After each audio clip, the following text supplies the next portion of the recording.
Well, winter is officially over here in Winnipeg, so it's time to do a little recap on what I learned on my first winter of e-biking. Today's video will have two different sections in it. In the first section, I'll talk about what I've learned after my first winter of riding a bike. And then for the second section, I'll give you some tips and tricks that helped me and that my Twitter friends have shared with me. Some of them are kind of surprising and I really wouldn't have thought of them at all. You also notice I'm doing something different with this one. I'm taking a little inspiration from one of the YouTubers I watch, Russ Is Right. Shout out to Russ. I love watching his videos riding around his hometown while he's talking. I hope you enjoy our winter scenery. It's just mid-April right now and spring is a little late this year, so some of this footage was taken just a week ago. But it's time to wrap up this winter, right? Truth is, some of these things I'm talking about can apply to any kind of bad weather. Any kind of cold can be a pain when you're a fair weather rider. And you notice that even the term fair weather will change over time as you get used to riding year-round. So let's get started. Here's some things I learned after my first winter of riding my bike. Number one, I was more resilient than I thought. I honestly had no idea how far in the season I was gonna go. I just kept taking one day at a time, adding layers and adapting as I went. I had to adopt an attitude of kindness towards myself. I would tell myself that if I rode even just until the snow fell, that would be good enough. Then once the snow fell, I gave myself a temperature limit. If I could ride just until it was -10, then that would be good enough. And so I went. If you know me, you know that the two things that helped me be more resilient was, number one, that I got studded tires for my acoustic bike. And then finally, when I had pushed myself as far as I could go, then I got an e-bike. And that just pushed me over the edge. See, my commute was over an hour in winter. And the wind was sometimes 50 kilometers. The e-bike helped me cut it down to 40 minutes and made the wind kind of irrelevant. Number two, there's a lot of awesome winter cyclists in my community. In fact, it was this community that really got me thinking I could do it. At first, I watched a lot of YouTube videos to learn as much as I could about winter cycling. I'll link some of that in the description, but people like Tom Babin from Shifter really broke down the mystery of winter cycling. Then my partner hooked me up with our local cycling Discord group, and they were amazing, helping me with tips and tricks and even offering to let me try their bikes, telling me what accessories to get and so much more. Number three, I acclimatized. Like I mentioned before, I simply transitioned from riding in the fall to slowly just adding more layers the colder I got. I'd say I'd go to -10. Then when it was -12, I would just think, oh, I'll try and see. And so on until one day it was -30 and I was fine. I went from thinking fair weather was no rain to fair weather meaning as long as there isn't a blizzard, then I'm fine. Number four, I learned how to dress for the conditions. And winter cycling actually made me more aware of what winter is actually like and that it's not that bad if you dress for it. And remember, if you're from anywhere outside of Manitoba, chances are you won't have to ride in -30 Celsius, so it'll be even easier for you to dress for the conditions.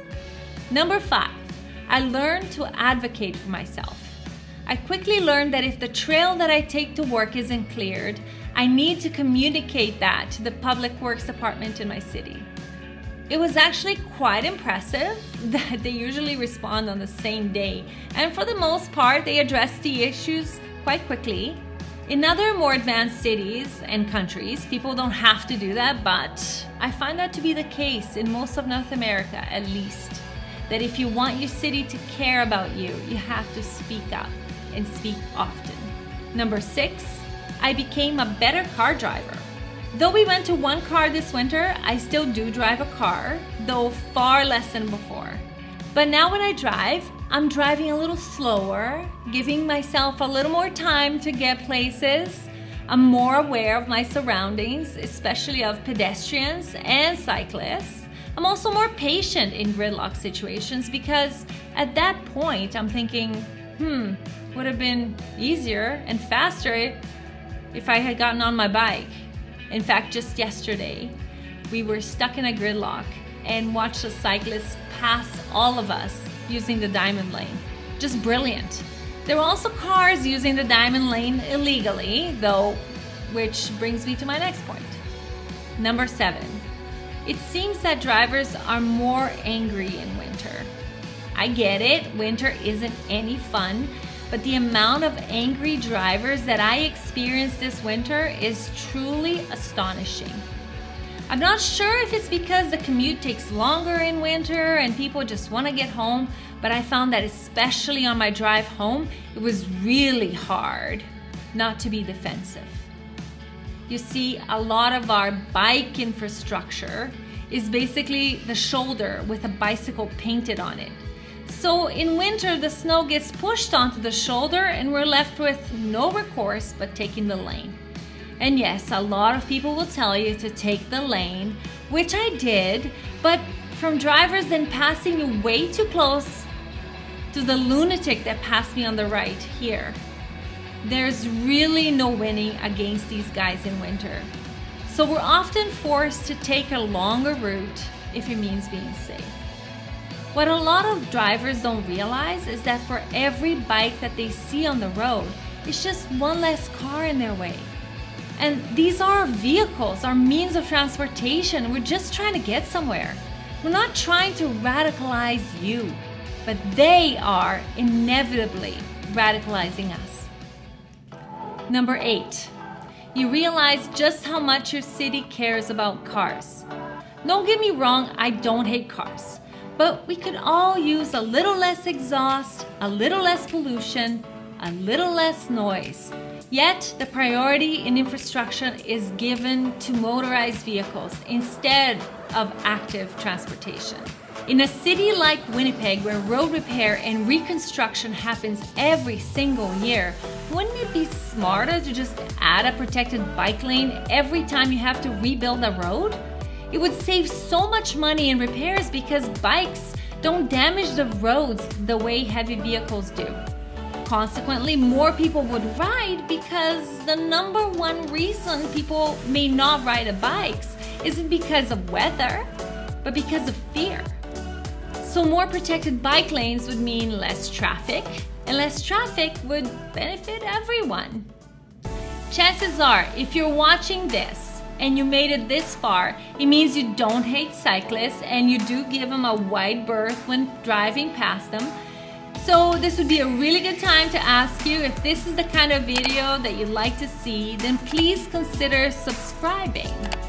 And if you could also like it, then it would help to get this video in front of other viewers like yourself. You want to take a second to do that? I'll wait. Okay, now I want to give you some tips that help me transition to be a full-time winter cyclist.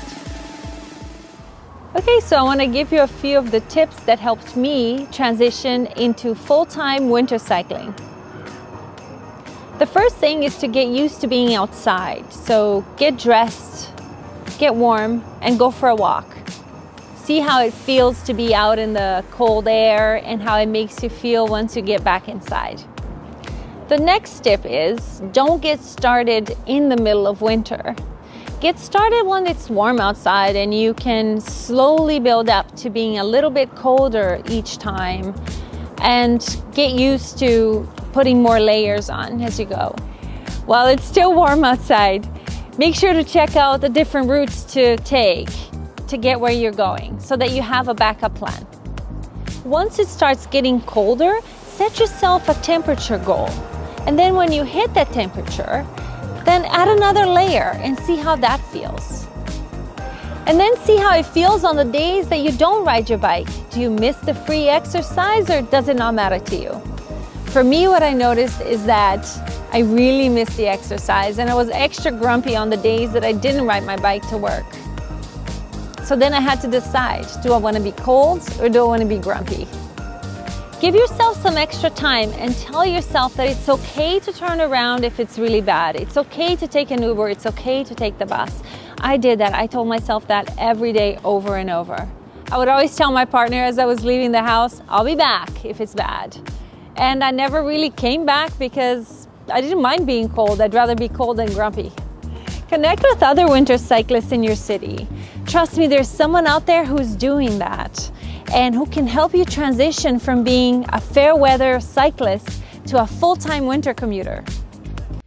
Now I want to share with you some of the tips that I got from my Twitter friends.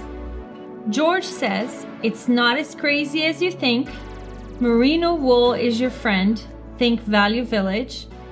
Kickstand, must have. Work on your route during the summer. I think it's really important to check out your thrift stores. Value Village is a thrift store here in Winnipeg. And if you have any thrift stores in your town, go check that. You don't have to buy top of the line anything. As long as it's gonna keep you warm, that's good enough. Andrew says, it doesn't need to be all or nothing. A large part of winter isn't that cold and the roads are clear of ice and snow. There are some truly miserable days, and this isn't a purity test. If 30% of the population cycled 1 day a week on average through the winter, it would have a great positive impact on traffic and public health. Cowerpat says, start small. Don't feel like you need to ride every day. Normalize it. It's not much different than a lot of things we do in winter. Your winter route might be different than your summer route. Go with what feels most comfortable for you. It can change from day to day. Adam says, I would start by not riding too fast. It's about survival in the winter versus getting to your destination quicker. Get comfortable with the icy conditions and dress warmly. One thing that I really noticed is that I was riding my bike a little bit differently. I was going more straight, not leaning as much on the side, in case you don't have studded tires. And even if you do, it's just a good idea to slow down a little in winter. Kate says, get a studded tire and give it a try. You probably already have everything you need clothing-wise, and if you don't, you'll figure out that along the way. When going over ice, go slow, steady, and straight. Mike says, merino wool base layer, light windproof outer layer, feet and hands are the cold points, make sure they're warm, start out small, and increase effort and distance gradually. Ride with people with experience, always pack extra warm options. Be cautious until you learn your limits. Dawn says, electric socks and gloves have made it much better for me. Pogies, studs, and patience. I have another video that talks about how to get dressed for winter riding, and when you're ready to ride in the winter, then make sure you check it out, because I actually put some links there to some of my favorite accessories that I use in winter.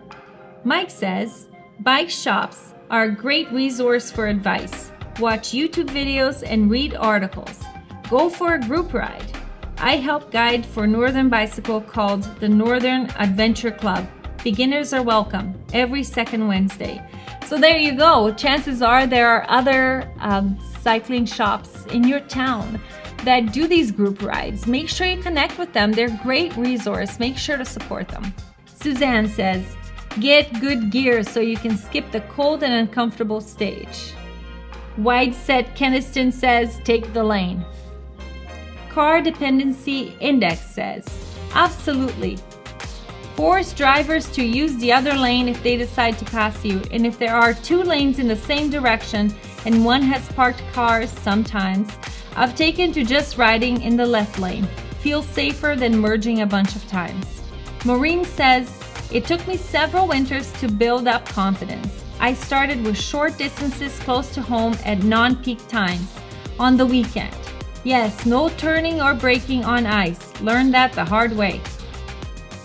Maureen mentions that Bet Vulgaris taught me to use the main P1 and P2 rather than residential roads in winter.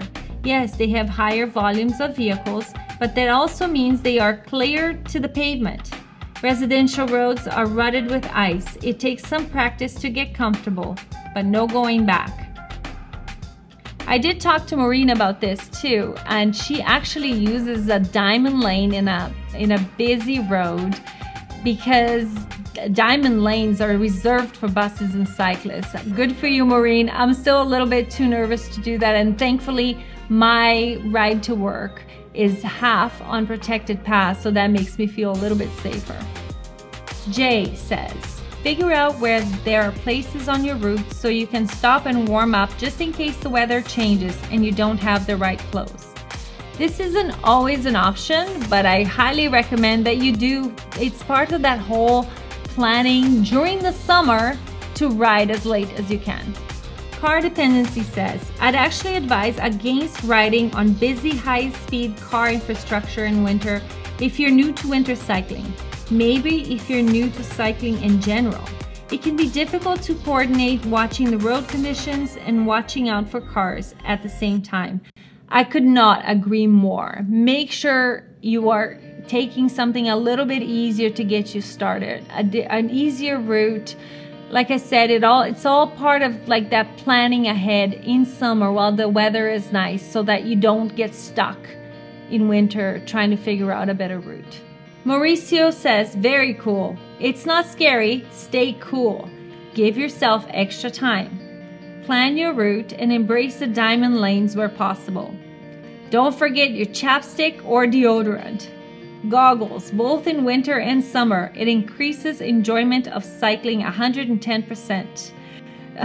This whole thing with the deodorant, I tell in some of my other videos that sometimes I would arrive at work when I had my acoustic bike so sweaty that I had to wash my hair in the sink. No longer the case with my e-bike. I dress as if I'm going for a walk because I don't get as sweaty. I don't have to fight the wind as hard. But I do recommend that you maybe, just give yourself some grace and bring some extra clothes. Car Dependency Index. Something I learned from a lovely cycling community. Keep your seat low. Lower maybe than you do in the summer. Lower seat equals more comfy in unstable conditions. Easier to put your feet down. Normally I have the seat high enough that I have to point my toes to reach the ground. This is something someone else pointed to me when they watched one of my videos, and they said your toes are pointing down, you need to lower your seat. And it's a habit I have because I have long legs and I like to be higher up. But in winter, it's a really great tip. So thank you so much for saying that. Mike says, I started watching YouTube videos my first year of serious cycling. A YouTuber called The All-Weather Cyclist inspired me to make my own channel. Awesome, I'll make sure to link to these two guys right below here in the description as well. Troy, March can be a lot harder mentally to get going than -35 in January, and as it turns out, so can April. Like I said, we're having a really late spring, so March was actually treacherous. There was times where there was so much ice and water over ice and slush that it made it more difficult to ride than in January, to be honest. Brittany says, go check out the Olu Bike Twitter community. Build your winter rig like the Deliveristas do it. Natural materials, more lights. If you start watching anything about Finland in winter, you might just want to give up because they really have it nailed. They know how they're doing winter. I never want to travel anywhere cold, but it makes me want to check out winter in Finland because they really have figured out their winter cycling infrastructure. Thank you so much for coming on this winter adventure with me.